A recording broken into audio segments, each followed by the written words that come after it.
Habiendo explicado un poco las máquinas que nos son necesarias para realizar nuestros trabajos, pues vamos a pasar, aparte del manejo de ellas, a detenernos un poco en el manejo de las herramientas, que yo considero que son importantes porque son las que rematan o terminan el trabajo que nos han hecho las máquinas. Hablemos primero del banco. El banco de trabajo yo lo considero fundamental porque es donde vamos a desarrollar nuestra obra. El banco de trabajo, siempre que el local donde vayamos a trabajar pues no sea lo suficientemente grande o esté destinado, además del trabajo de carpintería, por ejemplo, a garaje, pues podemos salvar el inconveniente pues utilizando dos simples borriquetas, hombre, fuertecitas, y un tablero sobre ellas y un tornillo de banco para apretar cualquier pieza que nos surja, y con eso tendremos resuelto el problema porque lo desmontaremos cuando hayamos terminado la jornada. Para aquellos donde el espacio no sea el principal problema, bueno, pues yo recomiendo un banco de carpintero. El banco de carpintero lo podéis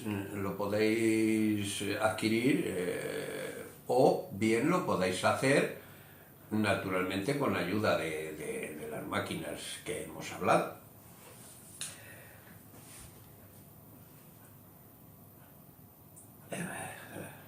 Bien, dicho esto, vamos a pasar pues al manejo de las herramientas. No sin antes detenernos en dos asistentes muy importantes que yo considero necesarios y que podemos nosotros mismos confeccionar y nos van a ayudar después pues a manejar las piezas que tenemos que elaborar. Esos dos asistentes los vamos a llamar o los vamos a denominar con el nombre de cortador de tacón y cortador de inglete. El cortador de tacón es simplemente una tabla de unos 35 centímetros de ancho por 25 de larga y por 2 de gruesa, con unos listones encolados en un extremo por la cara con la que vamos a trabajar, que tengan el ancho que tiene la tabla, es decir, 25 centímetros, 2 centímetros de ancho y 2 centímetros de grueso. Y por el otro lado, es decir, la parte que apoyaría al banco de trabajo, pues un listón encolado también de los mismos 25 centímetros de largo por 3 de ancho y 3 de grueso. Es decir, un poco como se indica esta figura, que nos sirve esto para apoyar en el banco y esto para apoyar la pieza, con lo que la pieza no se nos mueve porque nos la está sujetando. Eso es un asistente que yo considero importante.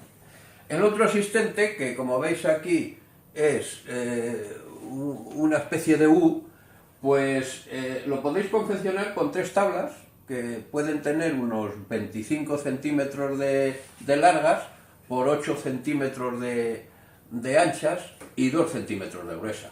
Esas tablas unidas en forma de U, pues nos hacen tener ahí una abertura que es donde vamos a meter las piezas que queramos cortar. Se las traza 2 líneas en distinto sentido y con una inclinación de 45 grados y se corta hasta la altura de la base. Yo recomiendo que el corte pues no se haga hasta que no tengamos un dominio del serrucho, porque en función de lo perfecto que hayamos dado el corte ese que nos va a servir de patrón, pues así nos saldrán las piezas que luego vamos a tener que unir en ángulo. Y con esos dos asistentes, pues yo creo que podemos empezar a aplicar dos herramientas que son muy clásicas en lo que es la profesión. Una de ellas es la escuadra y otra el serrucho.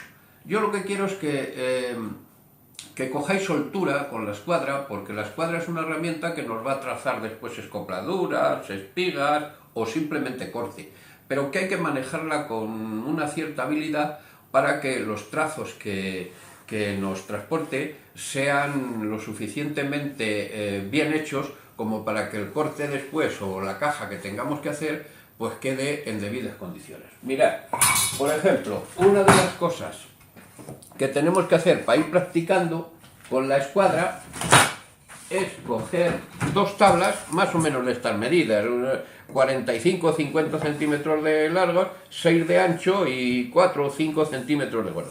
Se las coloca de cualquier manera y se comienza a trazar las rayas que consideremos. Después se pasan los trazos todo alrededor, en todos, y después, al darles la vuelta a las tablas, comprobaremos que los trazos tienen que coincidir perfectamente.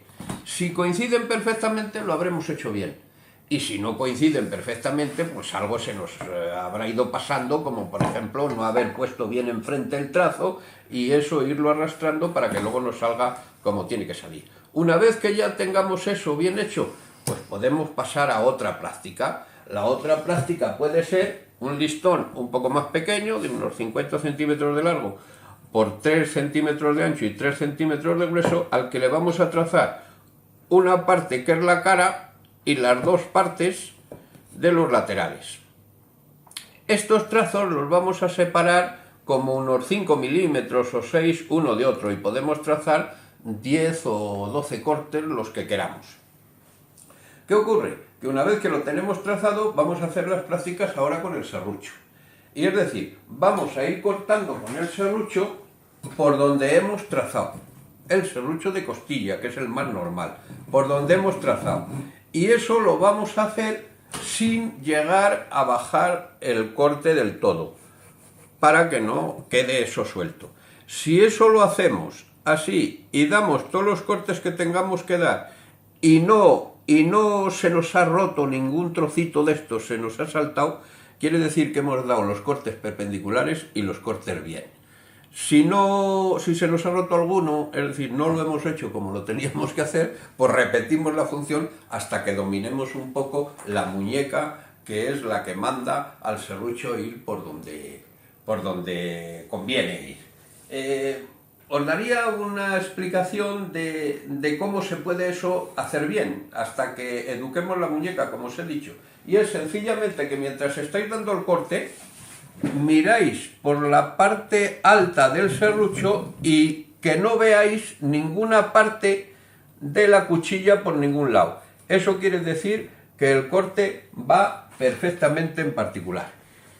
Y una vez hecho esto, las veces que consideréis necesarios, pues creo que tendréis entretenimiento y tarea para, hasta que os volvamos a dar unas explicaciones de otro pasito más, pues podáis haber aprendido un poco. Y nada más, hasta la próxima.